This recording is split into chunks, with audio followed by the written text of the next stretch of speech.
Kich lived at the edge of the polar sea. He had seen 13 suns in the Eskimo way of keeping time. Among the Eskimos, the sun each winter leaves the land in darkness, and the next year, a new sun returns, so it might be warm again. The father of Kich had been a brave man, but he had died hunting for food. Kich was his only son. Kich lived along with his mother, Ikiga. One night, the village council met in the big igloo of Kloshkwan, the chief. Kich was there with the others. He listened, then waited for silence. He said, "It is true that you give us some meat, but it is often old and tough meat and has many bones." The hunters were surprised. This was a child speaking against them, a child talking like a grown man. Kich said, "My father, Bok, was a great hunter. It is said that Bok brought home more meat than any of the 2 best hunters, and that he divided the meat so that all got an equal share." "Nah, nah," the hunters cried. "Put the child out. Send him to bed. He should not talk to graybeards this way." Kich waited until the noise stopped. "You have a wife, Uggluk," he said, "and you speak for her. My mother has no one but me, so I speak. As I say, Bok hunted greatly, but is now dead. It is only fair then that my mother, who was his wife, and I, his son, should have meat when the tribe has meat. I, Kich, son of Bok, have spoken." Again, there was a great noise in the igloo. The council ordered Kich to bed. It even talked of giving him no food. Kich jumped to his feet. "Hear me," he cried. "Never shall I speak in the council igloo again. I shall go hunt meat like my father, Bok."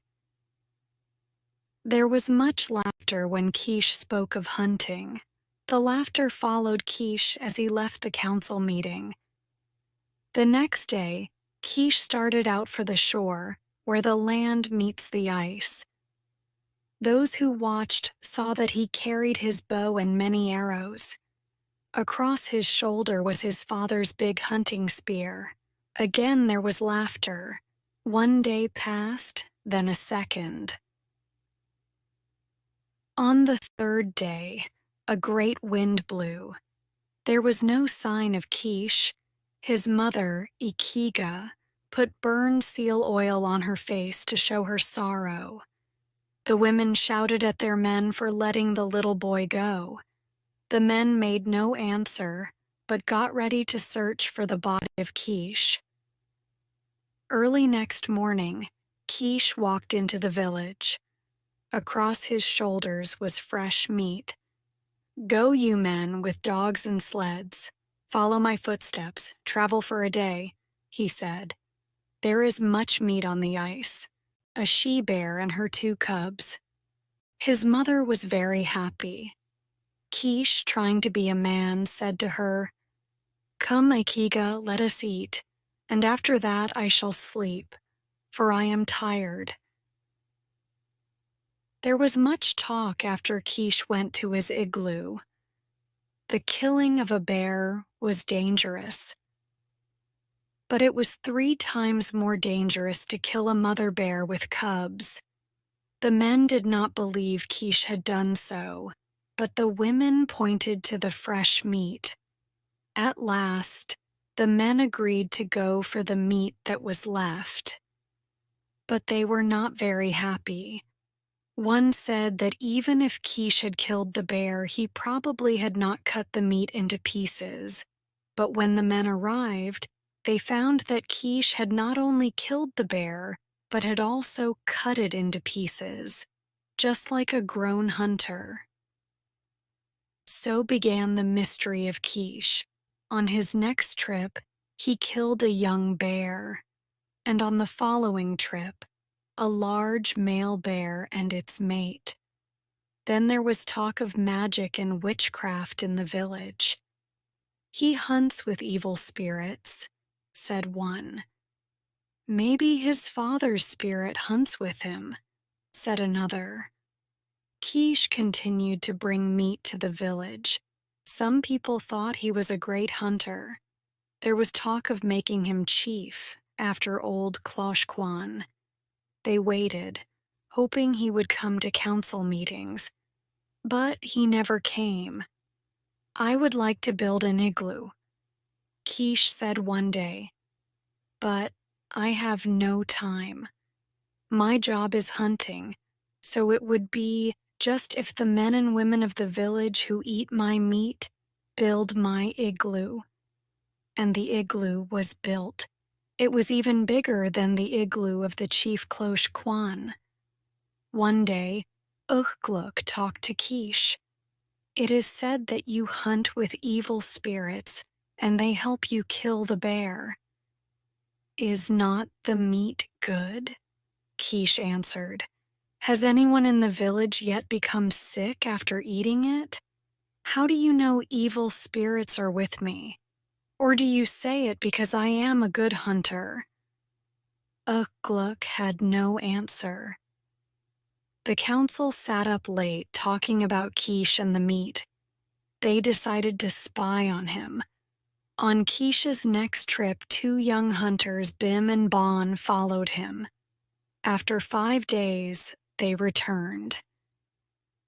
The council met to hear their story. "Brothers," Bim said, "we followed Kich and he did not see us. The first day he came to a great bear.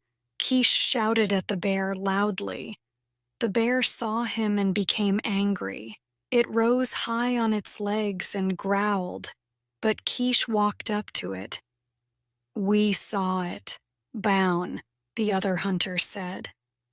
The bear began to run toward Kich. Kich ran away. But as he ran, he dropped a little round ball on the ice.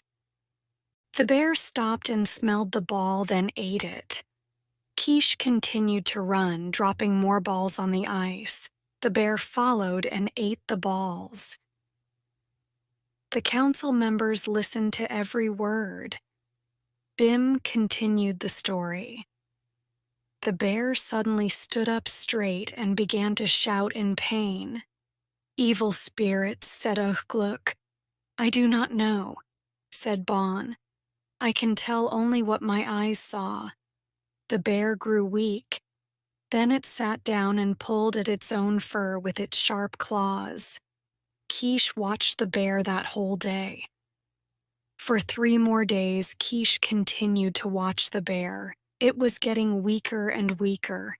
Kich moved carefully up to the bear and pushed his father's spear into it. "And then?" asked Kloshkwan. "And then we left." That afternoon, the council talked and talked. When Kich arrived in the village, the council sent a messenger to ask him to come to the meeting. But Kich said he was tired and hungry. He said his igloo was big and could hold many people, if the council wanted a meeting. Kloshkwan led the council to the igloo of Kich. Kich was eating, but he welcomed them. Kloshkwan told Kich that 2 hunters had seen him kill a bear. And then, in a serious voice to Kich, he said, "We want to know how you did it. Did you use magic and witchcraft?" Kich looked up and smiled. "No, Kloshkwan. I am a boy. I know nothing of magic or witchcraft, but I have found an easy way to kill the ice bear. It is headcraft, not witchcraft." "And will you tell us, O Kich?" Kloshkwan asked in a shaking voice. "I will tell you. It is very simple. Watch." Kich picked up a thin piece of whalebone. The ends were pointed and sharp as a knife. Kich bent the bone into a circle. Suddenly, he let the bone go, and it became straight with a sharp snap. He picked up a piece of seal meat. "So," he said, "first make a circle with a sharp, thin piece of whalebone. Put the circle of bone inside some seal meat. Put it in the snow to freeze. The bear eats the ball of meat with the circle of bone inside. When the meat gets inside the bear, the meat gets warm and the bone goes snap. The sharp points make the bear sick. It is easy to kill then. It is simple." Ugluk said, "Oh." Kloshkwan said, "Ah." Each said something in his own way, and all understood. That is the story of Kich, who lived long ago on the edge of the polar sea.